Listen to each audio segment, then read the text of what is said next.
The first chapter reintroduces Aiden in a different place and time. His haunted house, however, has followed him. It is presented first as a spooky old factory where he works, and then an even scarier boarding house where he lives. Where the menace in the prologues is vague, here Aiden's boogeyman is very real. This man lives like a nightmare in his walls and waits on his neighbor to fall asleep so he can invade his dreams. Icarus Transfigured. Chapter 1. Heaven and Hell. Space Shuttle Challenger blew up in the bleak year between college and graduate school, when he worked a paper route to raise money toward tuition. The next pre-dawn, while he folded newspapers in his car, he occasionally stopped to study the tragic pictures and could not help but think back a few years from that date to when all the planets aligned one March night. And he, with a pair of binoculars and a telescope, stayed up to see the last of them, Mercury, rise minutes before the sun. The carrier looked past the bundle of ink pages, through the windshield and seeming haze of an ashy pyre, and tried to recall that kinder stellar geometry. By the time the Columbia shuttle broke up on re-entry 2 decades later, he was again buried in darkness and toiling with his hands, yet under a different set of circumstances.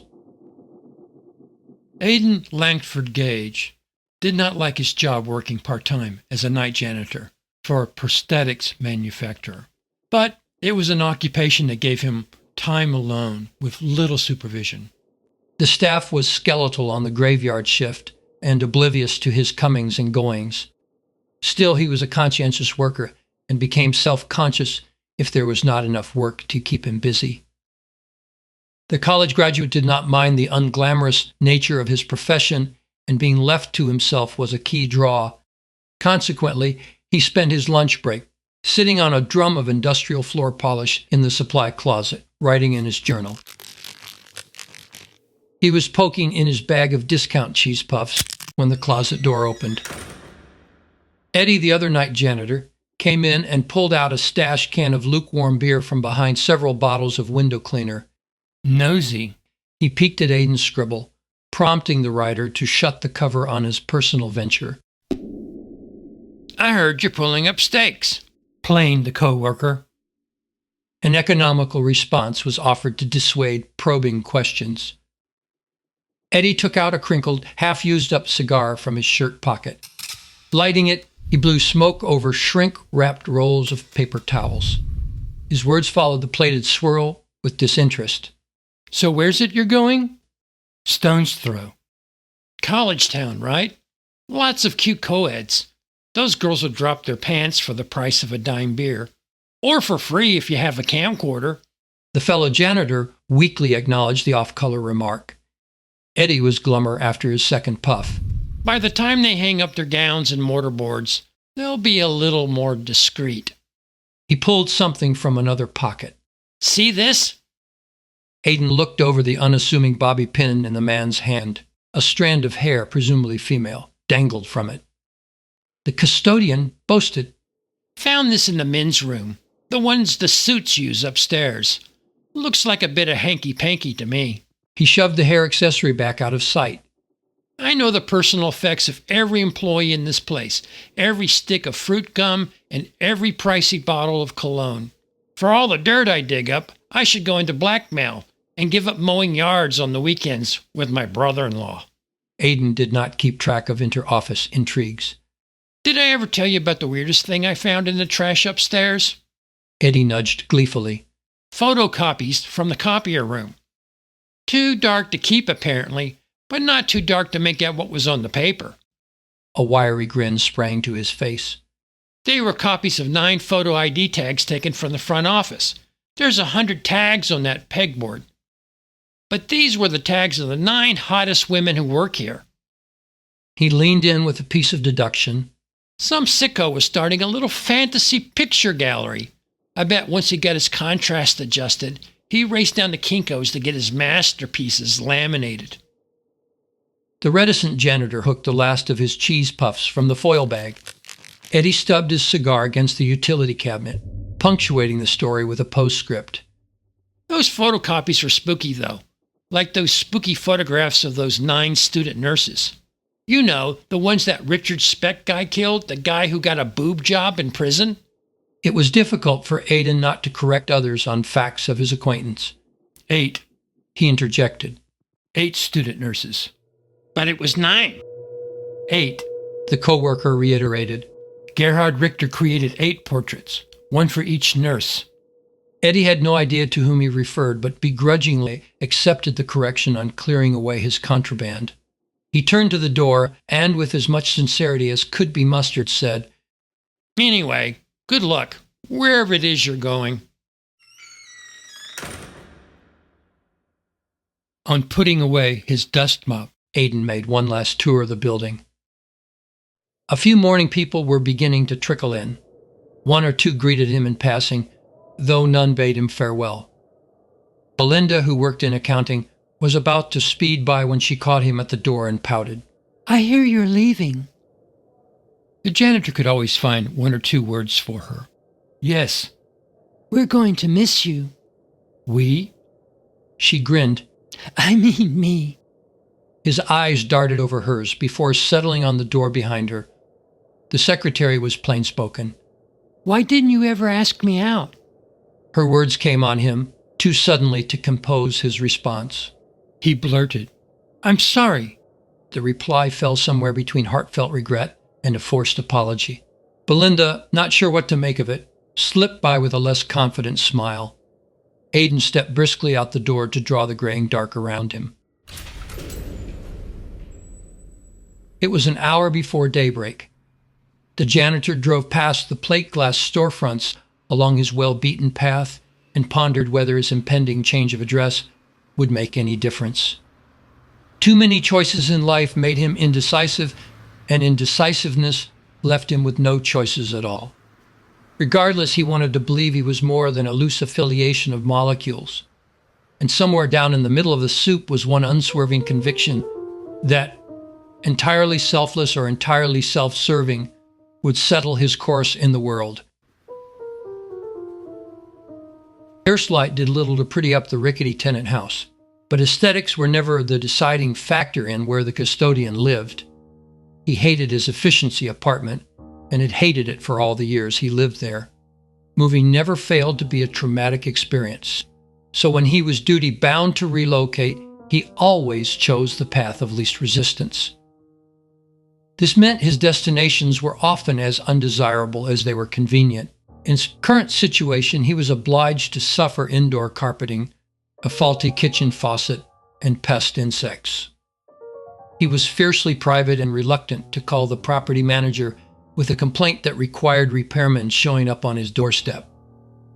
That morning, Aiden was exhausted on entering the common hallway. But while stopping by the bathroom, he heard something alarming in the wall. It resembled a gnawing rat. He knew that it must be his neighbor laboring to create a peephole.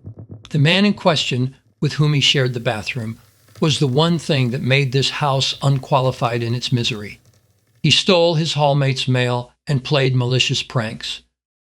The janitor was infrequently sociable as it was, yet despised the voyeuristic, foul-smelling neighbor to such a degree that he timed trips in and out of his apartment to avoid contact with him.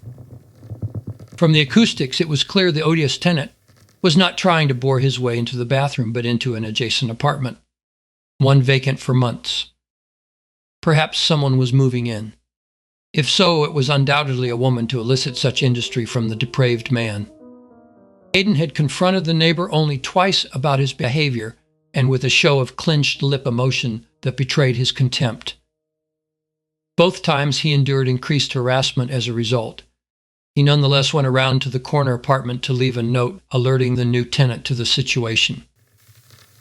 The door to the residence was ajar, but nothing lay beyond it to indicate imminent occupancy. Aiden stepped over the darkened threshold and up to an inoperable nail to door. A pinprick of light flickered in the puttied-over keyhole. The sealed door marked a barrier between 2 apartments. While drawing a bead on the tip of the flittering tool, the floorboard under Aiden's foot cracked loudly. The shadow of an eye gained the pinhole, but the custodian had doubled over his tracks. He reached his apartment door before the peeping Tom stuck his head out, and was safely behind his latch chain by the time the man made a sweep of the common hall. Still, ponderous footsteps stopped outside his door. The evil neighbor was letting the meddler know he had him dead to rights. Once the bully returned to his burrow, Aiden looked over the boxes in his floor. He was at least relieved that the packing part of his moving ordeal was behind him. Unsettledness was an apt description of his life in the small apartment, even without the current upheaval. Yet it was always more camouflage than true chaos.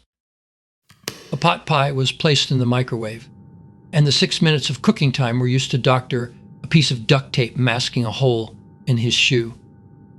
Some years the indigent man made as little as $7,000, but he had become wily over the years in hiding his destitution. In this instance, he employed Chaplin-esque ingenuity by painting a piece of taped-over cardboard to match the tread on his sole.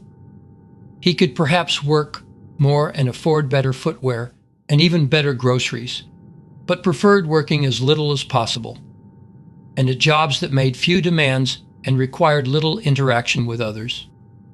He constantly reminded himself that he suffered because he was an artist, not because he was a masochist.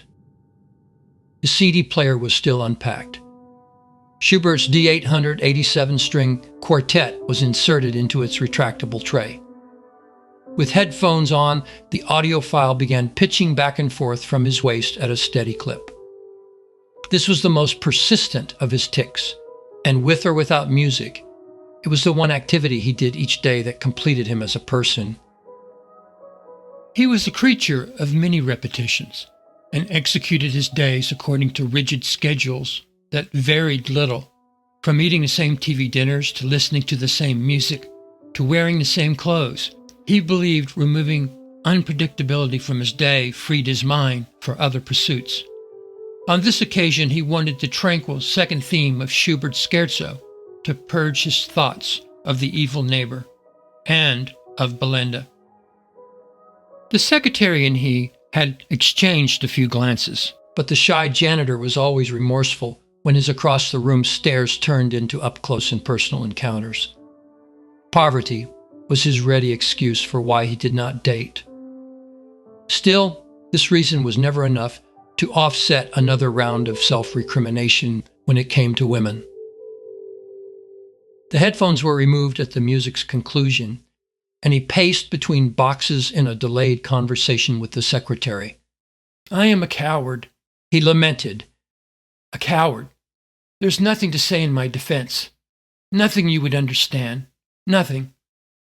He retrieved what was left of a 2-liter bottle of Big K Diet soda from his refrigerator. 4 valerian root pills to help him sleep were taken with measured gulps of drink, whereupon he resumed his apology.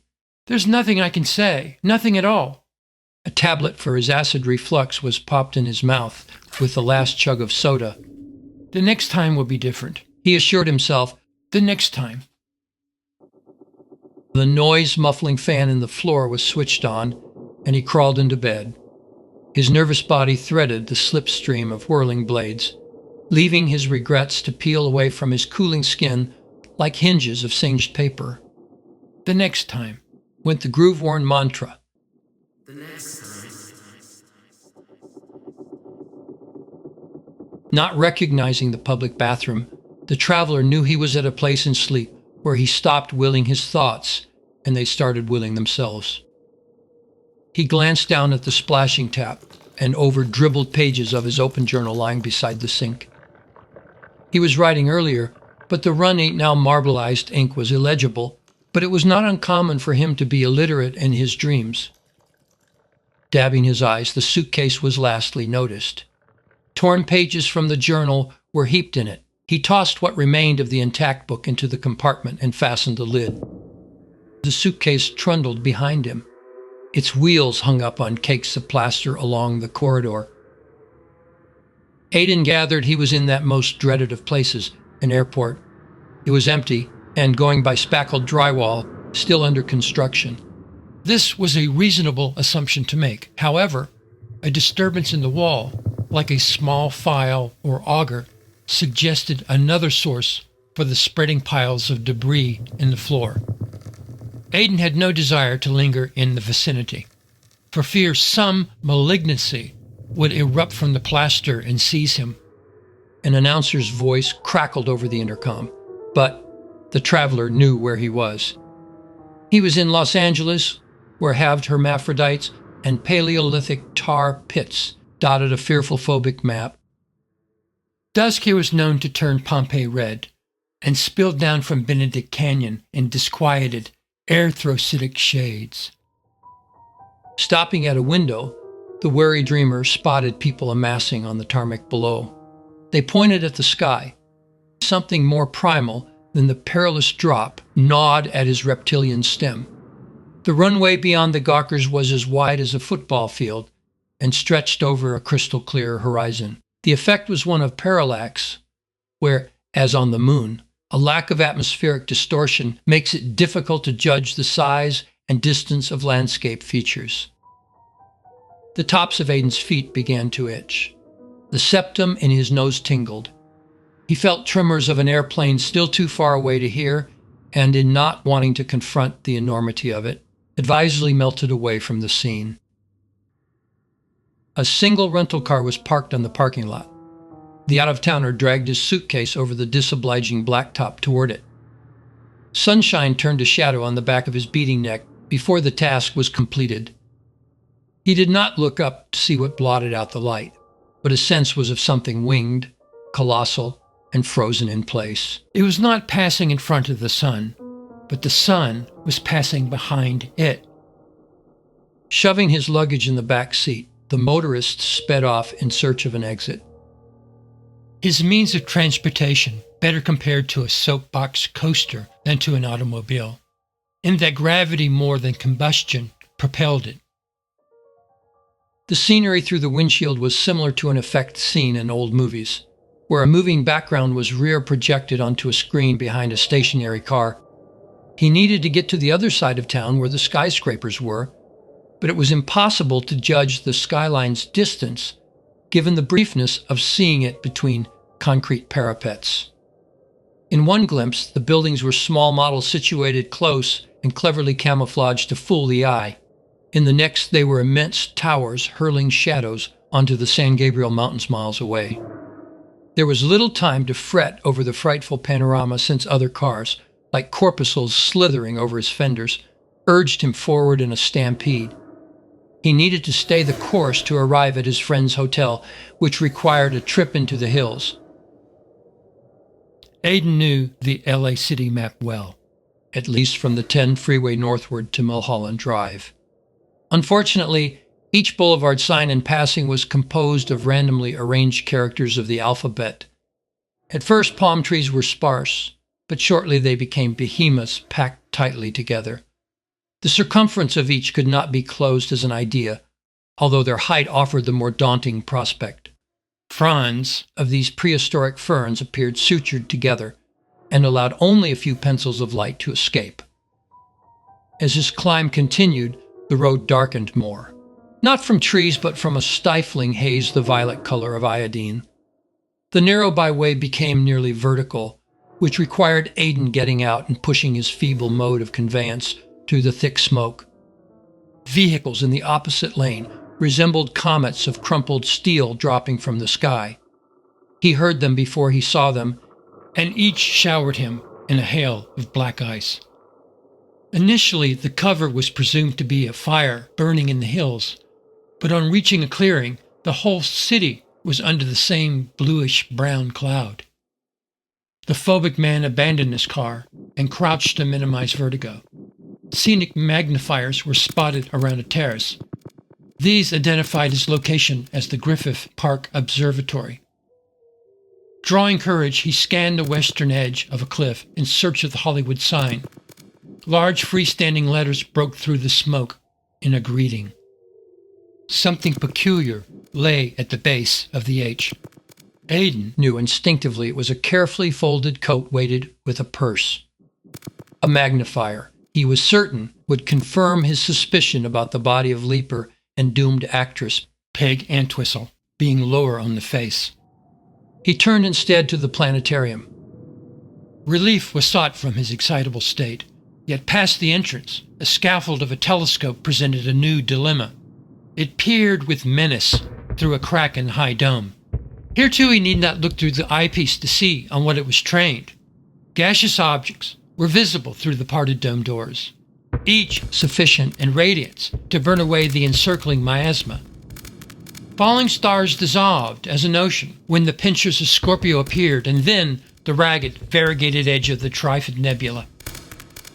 Aiden was staring at the 9 planets aligned in the zodiac. The sleeper broke his paralysis.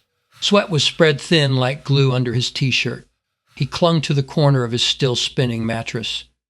Shadows coupled to his packing boxes were too high on the wall to be placed there by the gibbous moon. Yet, even before separating his window curtains, Aiden knew he was squinting into the glare of headlights.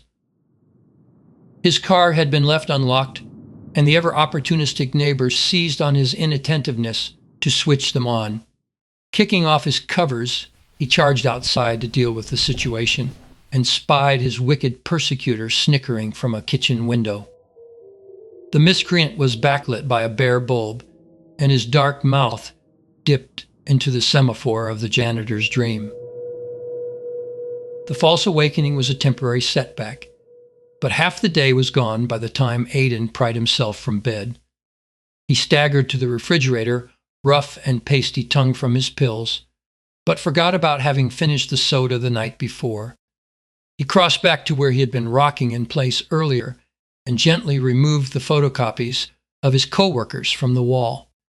The ends of the scotch tape were folded and the keepsakes placed in the last of the major boxes to be sealed up, the one containing magazine clippings of beautiful women. He admonished himself one last time. The next time I will ask you out. Checking the hallway for his lurking neighbor, the apartment dweller tiptoed down to the bathroom for a shower. His best friend was in town from L.A., and the two were to rendezvous later for coffee. Chapter 2 is the most important chapter in my book, not because of what happens in it, but because of what transpires between Aiden and his best friend in a coffeehouse conversation that occurs during a thunderstorm. The listener realizes Omar may be more than what he first appeared to be at the beginning of Chapter 2. Chapter 2. The Labyrinth. Reportedly, Aiden's head was misshapen at birth, and his fraternal grandmother massaged it into an agreeable contour with patient care. He was a crying baby his first year and disliked the touch of skin. He would not be held as an infant unless he was allowed to chew buttons on dresses or was cradled in a pillow. As a young boy, he struggled with left, right-hand orientations, tying his shoes, telling time, and car sickness. He was also prone to bedwetting during these years, though was always an immaculate, soap-scrubbed child. Self-reliance notwithstanding, Aiden was a lackluster student at the beginning, especially in math and grammar, and was placed in the second reading group until the 6th grade. As with many things in his life, there was no true attraction in what Aiden chose to pursue prior to it becoming an obsession. A late metamorphosis naturally led to him becoming a writer, although he read little for an aspiring author. By this evaluation, Aiden was an overachiever when it came to personal goals, but an underachiever in all else. In sum, the breadth of his ability was as much a cause for distraction as it was a virtue. He could only be fanatical about one discipline at a time, making it all but impossible for him to multitask, prioritize, or envision a long-term goal. This compulsion partly explained why he never sought a career in anything he did, although his intolerance of criticism and reluctance to share his accomplishments with others equally contributed to this outcome. By necessity, he made his living in a long string of low-paying jobs and saw his meager existence as the price to pay for preserving his independence. Outside of art and related areas, there was little in the way of recreation, hobbies, or social interaction with others He wanted to believe his many phobias were cultivated for artistic effect. Yet the real and incapacitating consequences of them limited his life choices. He was afraid of, among other things, heights, water, public gatherings, authority figures, strangers, travel, loud machinery, pressurized tanks of gas, unfamiliar locations, insects, small spaces, large animals, and attractive women. At night, he was frequently afflicted by hypnagogic hallucinations, insomnia, and, in recent years, sleepwalking. Aiden's fortunes Began to turn after receiving a phone call in early September. He was fishing in his sofa for quarters to use at the laundromat when it came. At first, silence was heard on the handset, and then what sounded like a pencil rolling off a desk.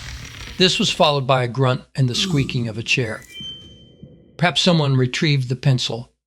A loud voice started up in the middle of a conversation. "I have good news for you, Mr. Gage," the man declared. "Is this Mr. Aiden Gage to whom I am speaking?" The elderly-sounding gentleman had an Eastern European accent and clicking ceramic teeth. A little confused, Aiden went along. "Yes, it is." "Very good. Glad to hear it. Mr. Gage, my name is Beatrich Rezicek, attorney at law, and I—" Just then, another pencil, maybe the same one, was heard rolling off the desk, followed by another grunt and more squeaking. The man cleared his throat close to the receiver. "Mr. Gage, are you still there?" "I am." "Very good. Glad to hear it. I am in a position to tell you, Mr. Gage, being the attorney for an estate of a particular individual who has recently passed on, and whose name I cannot divulge as a legal matter, that you, Mr. Gage, have been named as a beneficiary in this individual's will. Is this not good news?" "A beneficiary?" "It was someone who collected your art."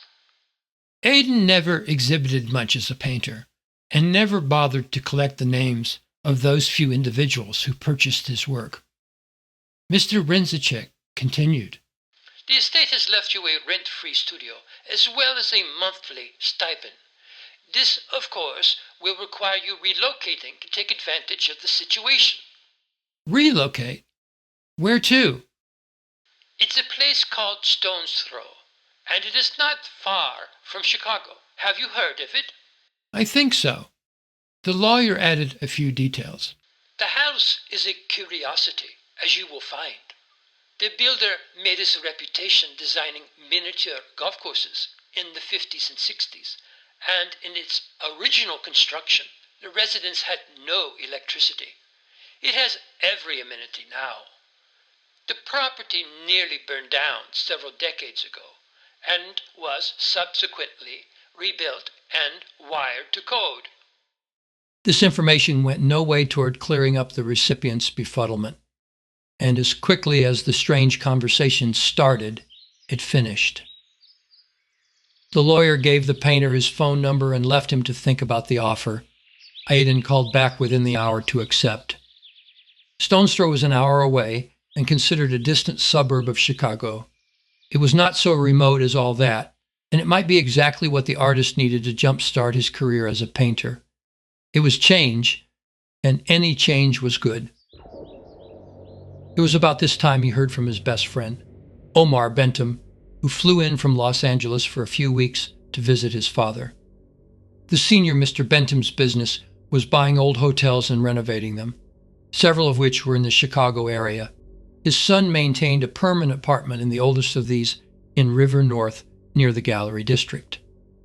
Omar never knew his mother, who readily gave him up to be raised by his father. Aiden's father worked for Mr. Bentham and followed him from Memphis to Chicago. Consequently, the two boys were never long separated in company. Omar later moved to California to go to law school, but despite taking up permanent residence in the state and passing its bar, he never pursued law as a career.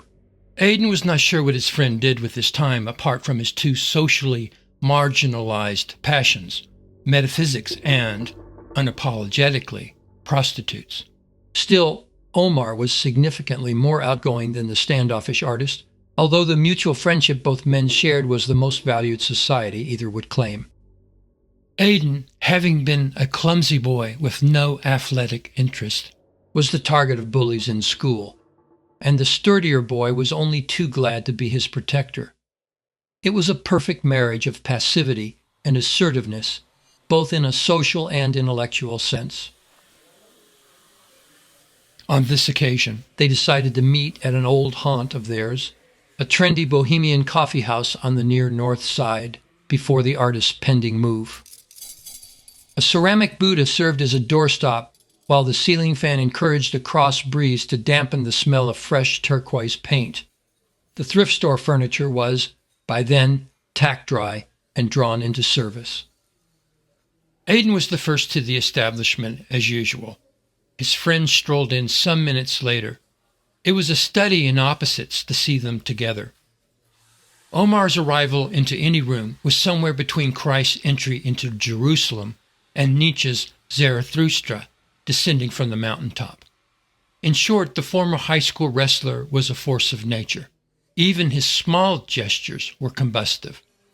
His short crop, salt and pepper hair crowned his massive head like starlight, and he never smiled except at someone's expense. Still, he bore a generosity of soul that was as spontaneous as his every utterance was calculated. Aiden, by comparison, was tall, delicate of bone, and painfully introverted, where his friend was largely impervious to details in his immediate environment. The painter was blinded, even immobilized by them. He was rarely talkative, but even when quiet was incapable of hiding his feelings to any beneficial degree. On exchanging hugs at the door, Omar handed his friend an unmarked mailer pouch. Aiden knew what was in it. Seeing their favorite table near the window was available, the two men settled into their coffeehouse routine.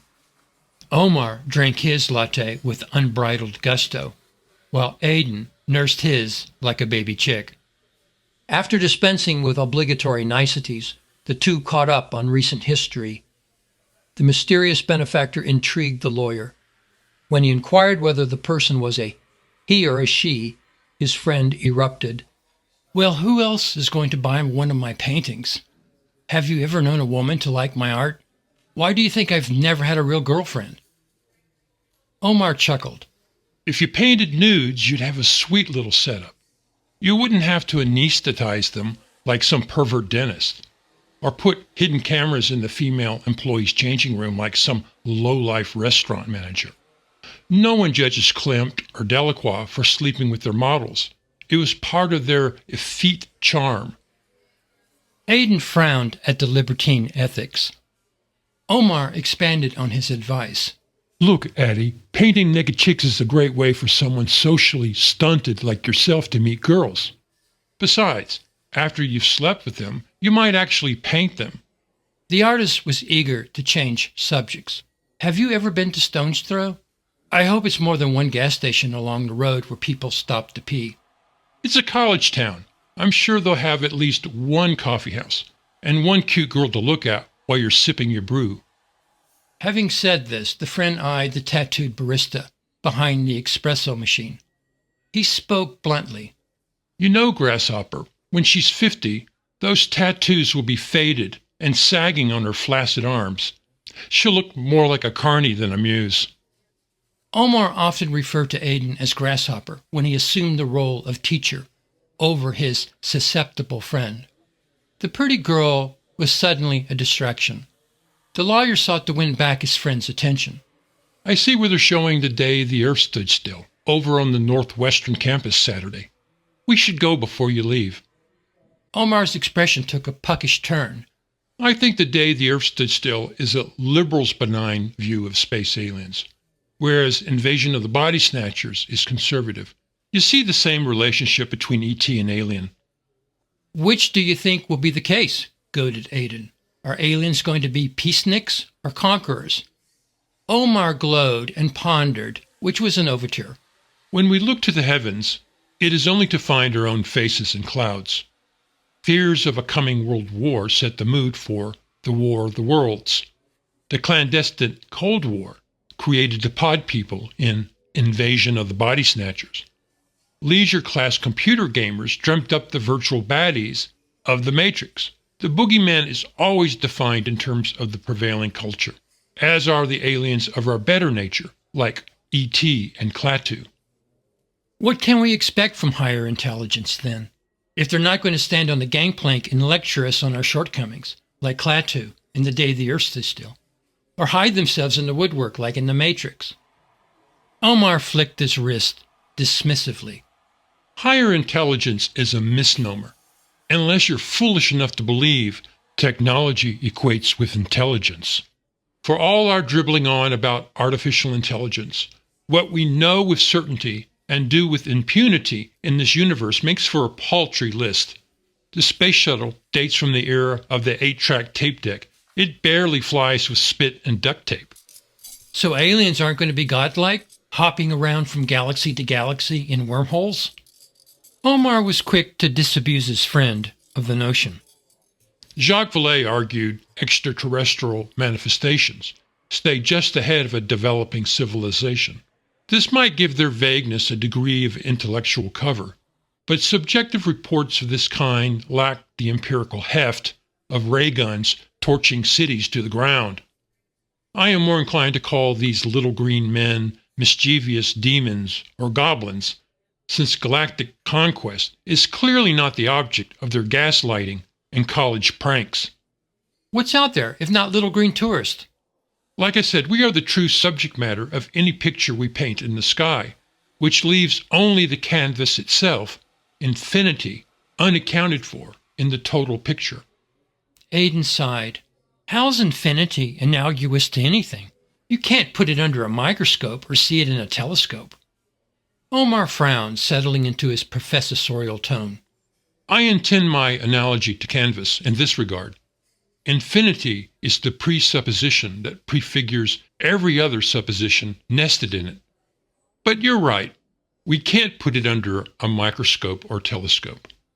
Infinity is God's glass ceiling, his sublime joke. It would be humbling if it were not so invisible. What's the point of bringing it up?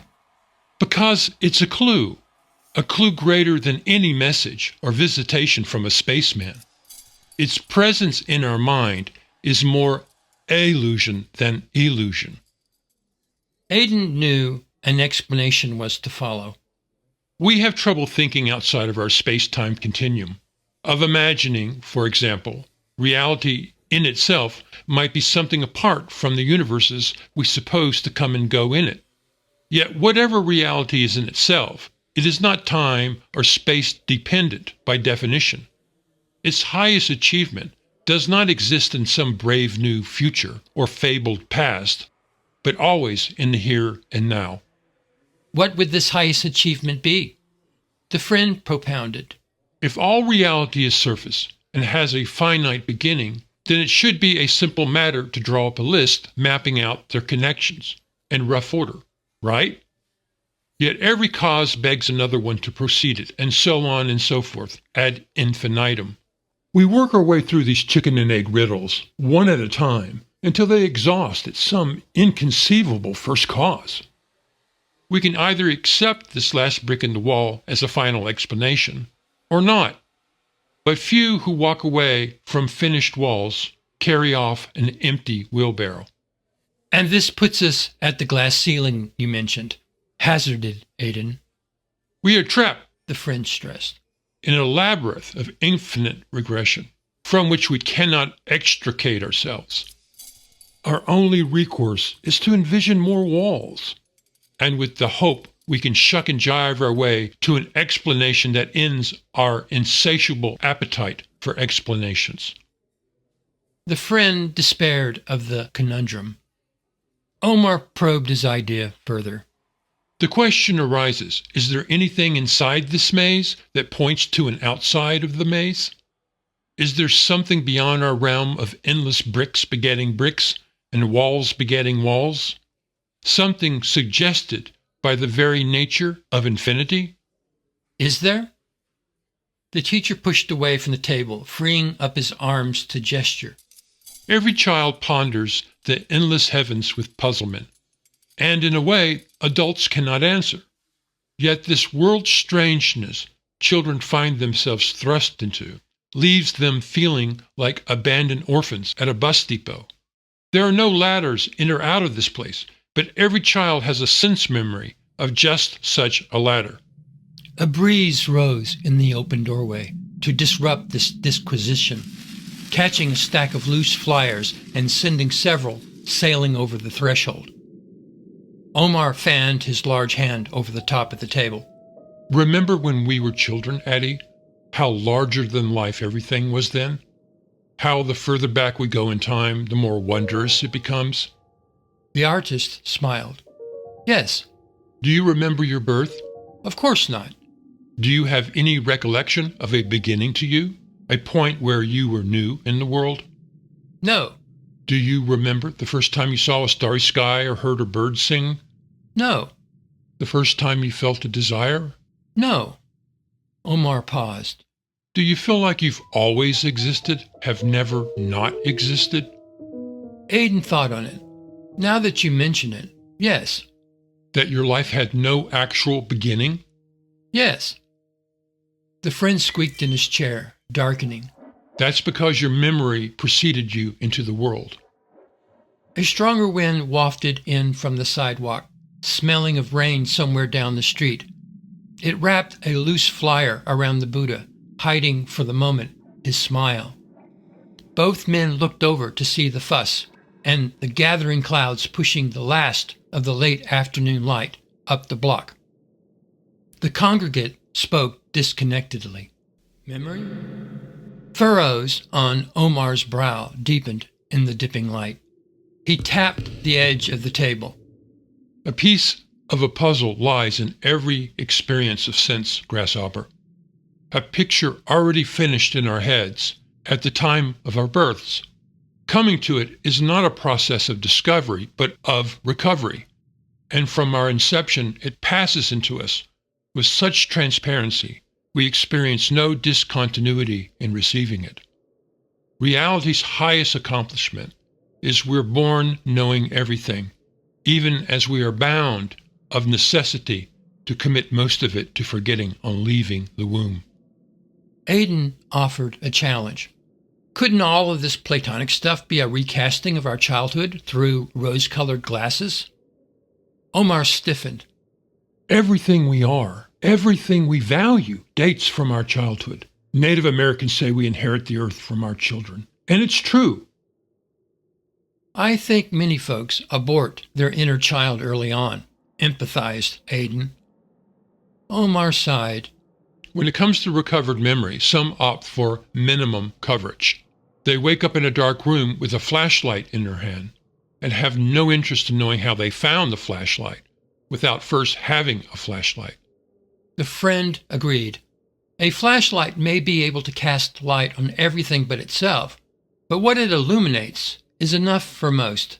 It's like your riddle of infinity. It hurts people's heads to think about it too much. The philosopher could not refute the point. Aiden segued. The things you talk about may feel true, but you can't demonstrate your noumenal realm exists. Omar stared off through the window pane. There is a reason why we forget at birth, Grasshopper, an even method in what we imperfectly recover. We forget because to retain that memory in full would be too terrifying, too beautiful to endure.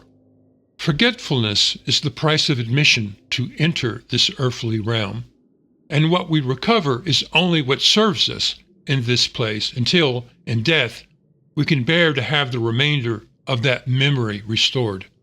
I don't understand. The friend glanced again out the window. Do you remember what we started talking about? About space invaders, about how we see ourselves in them. Omar paused to establish a mood. His voice became subterranean, worming its way under the tablecloth toward his friend.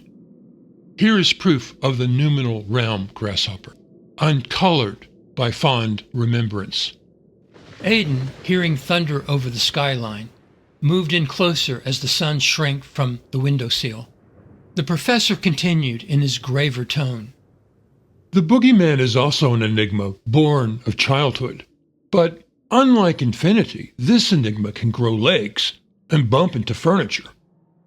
He looked over the table like a chalkboard. Do you remember when we used to play Bloody Mary as children? How we would say Bloody Mary 3 times and turn back to look in a mirror? Aiden's response was hesitant. Of course. Omar picked up the empty coffee cup at his elbow and placed it in front of his friend. His eyes hardened in a hypnotic way. Is this cup in motion? Well, the atoms inside it are moving around. Exactly. Omar shoved the cup toward his friend. Let's pretend you are a cosmic camera and that your eyelids are a fast shutter. The increment of time the shutter will be open will be so infinitesimally small that the atoms in this cup will effectively be frozen for the duration and appear crystal clear to you. Now, blink your eyes. Why? Humor me. Aiden, studying the cup for a second, obliged with a bat of his eyelashes. Instantaneously, a bolt of lightning seared the window pane beside him. The brief hot flash sent the shadow of the coffee cup crawling away slowly over the tablecloth like a black finger. Was something still in motion? Omar broke in. What? Gulped the other. The professor tapped the cup. Was some part of this mug still moving? The shadow, came the terse, unsettled reply. What was your impression of it? Aiden pondered the afterimage burned in his cornea. You know Hans Holbein's painting, The Ambassadors? Refresh me. The artist recalled the crucial detail of the Renaissance painting. At the feet of the ambassadors, there's a dark, attenuated form running diagonally across a mosaic floor. It is distorted beyond recognition, and only viewing the painting edgewise restores the image of a skull. A skull, then. Aiden's look was harsh. You planted that stupid idea of Bloody Mary in my head. Omar eased back in summary. If we could approach the innermost realm of reality as a perceptual matter, then the last thing we would see, still in motion, would be the shadow of what was, in truth, unmovable and out of time. He pulled the cup away. We share this surface-begetting labyrinth with an interceder grasshopper, a minotaur. Another crackle of lightning underlined his words. The flyer wrapped around the Buddha tore free in a gust to scurry under the table and onto the painter's feet. The philosopher gazed over the dimming environs, with a face larger in the delineated glow of the table lamp. This monster can be conjured up out of our space and time, although it is barely in either. It always moves in slow motion for us because it is the last thing in motion for us. When the airplanes crashed into the World Trade Center, when people leapt from those building ledges to keep from being burned alive, when the towers came crumbling down, the sublime reached up through the world to slow its spin, almost making it stop. Our taken-for-granted surfaces were briefly embodied like a glove, and by ancient outsized fingers that reminded us in no uncertain terms that our surfaces are only doors. And every door, so presented, leads out of our labyrinth of infinite regression. Aiden was meeker. Then this minotaur in the maze is the boogeyman of our childhood? The friend explained. The arms of the angel that bears every child into the world become those of a devil in letting go. This recollection lingers in every adolescent imagination to become a monster hiding under the bed, somewhere between sleep and death. And what becomes the devil on the way in becomes an angel once more on the way out? Precisely. The artist brightened. It's like in the movie Jacob's Ladder, where the chiropractor quotes Eckhart about angels and devils being the same thing, only in different context. Lucifer, the most beautiful angel, only became the devil in being cast out of heaven. A sharp ring pierced the tenebrous veil that had settled over the table. Aiden again jumped. Omar reached into his pants pocket for a cell phone. Hello? There was a pause, one marked by his customary shade of opaque. The lid was clicked shut without another utterance. Aiden noted his change of facial expression. Wrong number? Omar poked the mailer pouch at his friend's elbow, indicating it was one of those questions he was not required to answer. With his curiosity quailed, Aiden sank back in his chair and grinned solemnly at his friend. We started out talking about movies and ended up talking about metaphysics. Omar laughed. We started out talking about the day the earth stood still and ended with Jacob's ladder. Where did we veer off course? The student looked up to see the first plops of rain striking inside the doorway by the Buddha. His voice was still searching. So we carry the boogeyman into adulthood with us, make stories and symbols out of it, revere it, even as we fear it. Yet it is never very far away, hiding in our surfaces with the balance of our memory, hiding behind our faces and clouds. Omar finished his lesson. Where we chase meaning in this world, we chase enchanted monsters. In one guise, we seek to exalt this likeness to God. In another, we seek to tear down this likeness as the last barrier that stands between God and us. But it is never not the case that our likeness is the crucible by which we attempt to make the ineffable affable. Aiden puzzled. There's this astronomical redshift survey map where some 1,100 nearby galaxies are plotted relative to the Milky Way. Collectively as points, they resemble a human figure. With a nod, and what might have passed for a smile, the mythic friend stood up and returned the phone to his pocket. As Einstein said, He concluded. coincidence is God's way of remaining anonymous. The éclaircissement of the lawyer had once again prevailed, and seeing an end to it, Aiden followed him to the door. The two men landed on the drizzling sidewalk minutes later and held up for a moment under an awning.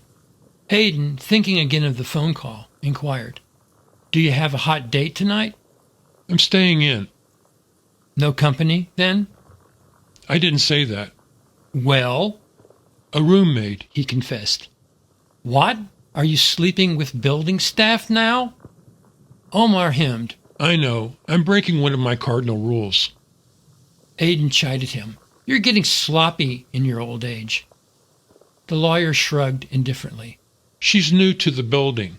"How new?" About a week. "Is money changing hands?" No. grunted Omar. "So it's a relationship." He was blasé. I would characterize it as recklessness. "How reckless?" Reckless enough. Aiden gasped. "Why?" Boredom, perhaps? "You've slept with half the hookers in Los Angeles, and you're bored?" Omar looked across LaSalle Street with a philosopher's resignation.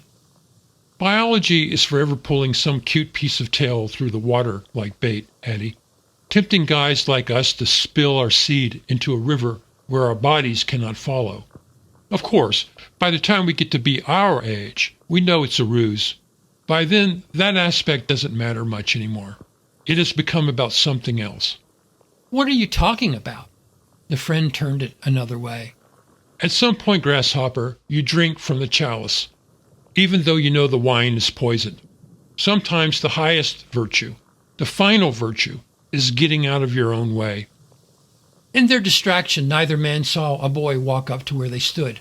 A flicker of gunmetal caught their attention. The pint-sized felon waved the large pistol at the more intimidating of the two friends, yelping, Give me your wallet. Omar gazed down at the child, looking mostly inconvenienced. In that second, another close lightning strike crackled overhead. Aiden, with his heart lodged halfway up his throat, glanced down the street to see the boy's shadow fall away as a slow, tumbling edifice. The collected lawyer seized on the provided theatrics to to pluck the gun by its barrel from the kid's shaking hand. Bullets spilled from the open chamber, following fat raindrops down to clap loudly over concrete. The gun was smacked against the telephone pole, tempting more bluster from the sky. The chamber flew off to land between two parked cars at the curb, whereupon the remainder of the revolver was flung over a fence to clang among trash cans and barking dogs. The philosopher threw his would-be assailant a brittle look on rendering his judgment. Now go thy way, and sin no more. The frightened child scurried off down the alleyway. Omar gauged the souring weather. He was never one to tarry with goodbyes, so bade farewell to his chum before turning to saunter up the splashing street. Aiden was still trembling on his return to the car, but remained elated to have spent time in his friend's company. Omar was the embodiment of all the strengths the painter did not see in himself, but admired. He was the artist linked to sunnier yesterdays, and to hope for a better tomorrow. Perhaps stone's throw would offer him a comparable degree of inspiration.